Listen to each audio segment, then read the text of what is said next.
Cinema టికెట్ల ధరల క్రమబద్ధీకరణ అంశంలో వైఎస్ జగన్మోహన్ రెడ్డి ప్రభుత్వం గతంలో తీసుకున్నటువంటి నిర్ణయమే అటు ఇండస్ట్రీకి మేలు చేసేది, అదేవిధంగా ఇటు సామాన్యుడికి సినిమా వినోదాన్ని అందుబాటులోకి ఉంచేది అన్నది మరొకసారి రుజువైంది. ఎందుకంటే గత 2 రోజులుగా మనం చూస్తున్నాం ఆ సినిమా ఇండస్ట్రీకి సంబంధించి, తెలుగు సినిమా ఇండస్ట్రీకి సంబంధించినటువంటి ఎగ్జిబిటర్లు సమావేశం నిర్వహించి ఏ విధంగా టికెట్ల ధరల అంశం పైన ప్రస్తావిస్తూ ఉన్నారో, ఏ విధంగా స్పందిస్తూ ఉన్నారో మనకు చాలా స్పష్టంగా అర్థమవుతుంది. ఎందుకంటే చాలా క్లియర్గా, అంటే ఏ స్థాయిలో టికెట్ ధరలో అదుపు లేకుండా చేయడం వల్ల, ఇష్టానుసారంగా రేట్లు పెంచడం వల్ల, ప్రతి సినిమాకి కూడా భారీగా టికెట్ ధరలు పెంచుకుంటూ వెళ్ళడం వల్ల సినిమా థియేటర్కి వచ్చేటువంటి ప్రేక్షకుల సంఖ్య తగ్గిపోయింది. తద్వారా సినిమా ఇండస్ట్రీ మీద ఆధారపడినటువంటి సినిమా థియేటర్లు ఏవైతే ఉన్నాయి, సింగిల్ స్క్రీన్ థియేటర్లు, చిన్న చిన్న థియేటర్లు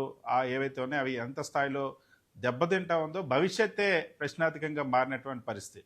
సో ఇప్పుడు చాలా క్లియర్గా ఎగ్జిబిటర్లు ఒక డెసిషన్ తీసుకున్నారు. రాష్ట్ర ప్రభుత్వాలు, అటు ఆంధ్రప్రదేశ్ అయినా తెలంగాణ రాష్ట్ర ప్రభుత్వాలు సినిమా టికెట్ల ధరలను పెంచుతూ ప్రతి ఒక్క సినిమాకి ఉత్తర్వులు ఇస్తూ ఉన్నారు. ఉత్తర్వులు ఇచ్చినా సరే మేము పెంచాం అన్న అంశాన్ని చాలా క్లియర్గా స్పష్టం చేశారు. సో ఇక్కడ ఖచ్చితంగా సినిమా ఇండస్ట్రీ ఇప్పుడు గతంలో ఏదైతే వైఎస్ జగన్మోహన్ రెడ్డి తీసుకున్నటువంటి నిర్ణయం పైన విమర్శలు చేశారో వాళ్ళంతా కూడా ఇప్పుడు స్పందించాల్సినటువంటి అవసరం ఉంది. ఎందుకంటే వైఎస్ జగన్మోహన్ రెడ్డి ప్రభుత్వం గతంలో కరోనా పాండమిక్ తర్వాత మళ్ళీ సినిమా ఇండస్ట్రీని, ముఖ్యంగా థియేటర్లు అన్నింటి కూడా వ్యాపారం సక్రమంగా జరగాలి, వాళ్ళకి మంచి జరగాలనే ఉద్దేశంతో సినిమా ఇండస్ట్రీ పైన ముఖ్యంగా ఎటువంటి ఆధారపడినటువంటి సామాన్యులు ఎవరైతే ఉన్నారో సామాన్యులకి మేలు జరగడం కోసం టికెట్ల ధరలను క్రమబద్ధీకరించి 4 కేటగిరీలుగా విభజించి టికెట్ల ధరలను నిర్ణయించారు. సో సినిమా టికెట్ ధరలను తగ్గిస్తే అప్పుడు ఇప్పటి డిప్యూటీ సీఎం పవన్ కళ్యాణ్ దగ్గర నుండి కొందరు ఆ సినిమా హీరోలు, కొందరు నిర్మాతలు విపరీతమైనటువంటి విమర్శలు చేశారు. వైఎస్ జగన్మోహన్ రెడ్డి పైన ట్రోల్స్ చేశారు. సినిమా థియేటర్లలో టికెట్లు ధరలను తగ్గించడం అన్నది పూర్తిగా ఏదో పవన్ కళ్యాణ్ని టార్గెట్ చేయడానికి ఒక రాజకీయ ఉద్దేశంగా దాన్ని ఒక చిత్రీకరించేటువంటి ప్రయత్నం చేశారు. ఆ దిశగానే విమర్శలు చేశారు.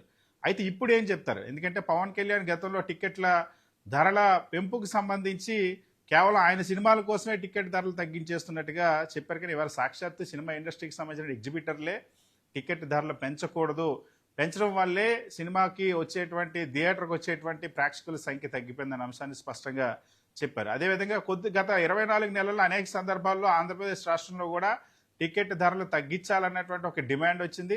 పవన్ కళ్యాణ్, అదేవిధంగా ఆయన జనసేన పార్టీకి సంబంధించిన సినిమాటోగ్రఫీ మంత్రి ఎవరైతే ఉన్నారో కందుల దుర్గేష్ కూడా టికెట్ ధరలు అధికంగా ఉన్నాయి, అదే కాకుండా సినిమా థియేటర్లలో తినుబండారాల ధరలు కూడా భారీగా ఉన్నాయి, వీటన్నిటిని కూడా మేము వెరిఫై చేస్తాం, తనిఖీలు చేస్తాం అంటూ పవన్ కళ్యాణ్ తన హరిహర వీరమల్లు సినిమా రిలీజ్ సందర్భంగా ఒక పెద్ద వివాదం చోటు చేసుకోవడం, ఆ సందర్భంగా సినిమా థియేటర్ల పైన కక్షగట్టి మరీ సోదాలు నిర్వహించడం, రైట్స్ చేయించడం అన్నీ జరిగాయి.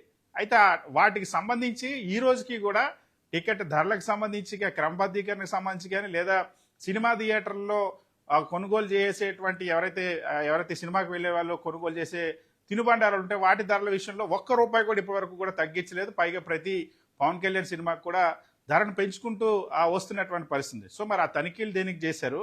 ఆ ధరలు తగ్గిస్తారా లేదా? ఇప్పుడు ఎగ్జిబిటర్లే స్వయంగా సినిమా టికెట్ల ధరలు తగ్గిస్తే గానీ ఈ ఇండస్ట్రీ మనుగడ సాధ్యం కాదు, సినిమా థియేటర్ల మనుగడ సాధ్యం కాదన్న అంశాన్ని స్పష్టంగా చెప్పిన నేపథ్యంలో గతంలో వైఎస్ జగన్మోహన్ రెడ్డి ఏది నిర్ణయం అయితే తీసుకున్నారో ఇప్పుడు అదే ఈ సినిమా ఇండస్ట్రీ బతకడానికి కానీ, థియేటర్లు బతకడానికి కానీ ఒక స్పష్టమైనటువంటి మార్గనిర్దేశం అని భావిస్తున్నటువంటి పరిస్థితి. మరి ఇప్పుడు గతంలో వైఎస్ జగన్ విమర్శించినటువంటి పవన్ కళ్యాణ్ సహా ఇతర ఎవరైతే సినిమా హీరోలు కానీ, లేదా సినిమా నిర్మాతలు కానీ, ఇతర ఎవరైతే ట్రోలర్స్ ఉన్నారో వాళ్ళంతా ఇప్పుడు ఏం సమాధానం చెప్తారో చూద్దాం.